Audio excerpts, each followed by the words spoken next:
when the senior quarterback's in there. So what are you guys game planning for on Monday? Well, I still see a lot of really skilled, fast players. You know, they get the ball out on the perimeter so well. You know, run and pass, they keep it, you know, balanced. Stout has played a lot of football for him, you know, very experienced guy. So, you know, so we know it'll be a challenge, you know, it'll be a tough challenge. And then on defense, I mean, what can you do when you look on tape, especially against their front four, to try to give Trevor time? Yeah, it's difficult. They're really good. Not only front four, linebackers, guys in the secondary. Brent's done a great job with those guys. So, you know, you just got to execute. We've got an experienced offensive line that gives us a chance. Though it'll be a big challenge, but hopefully we can keep our balance running fast. You guys started 2014 with a win in the Sugar Bowl. I'm sure you guys set your goals higher than bigger bowl games and all that. What's the mindset been like for this team then? Well, it's you know, any game's a challenge. You know, our guys treat them all the same.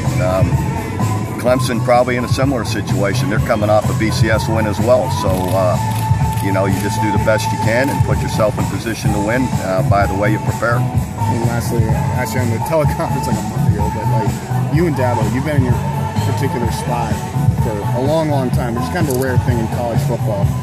What all goes into that? Just not just the loyalty from both sides over the course of a decade. Well, a lot of things. You know, I'm 16 years. It's I've had the same president and athletic director for 16 years. That's a major part of it.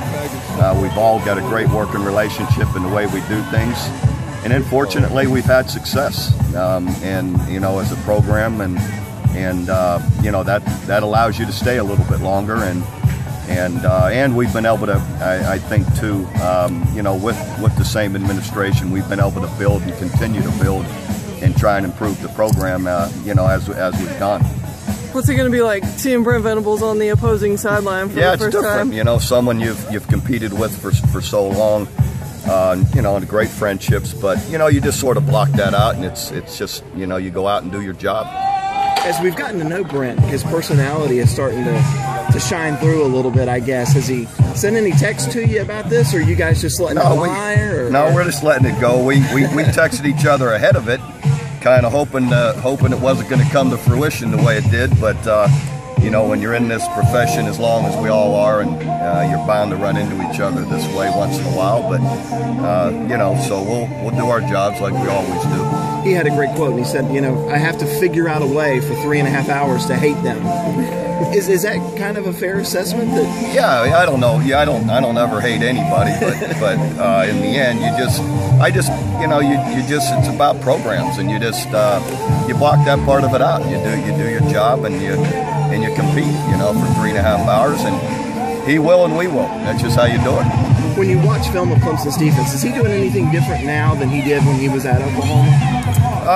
You know, for the most part, it's all very similar, and they do it well. You know, and very you know, disciplined in how they play, and he's done a great job with them, and you know, a lot of great players running around. Coach, talk about this advantage message.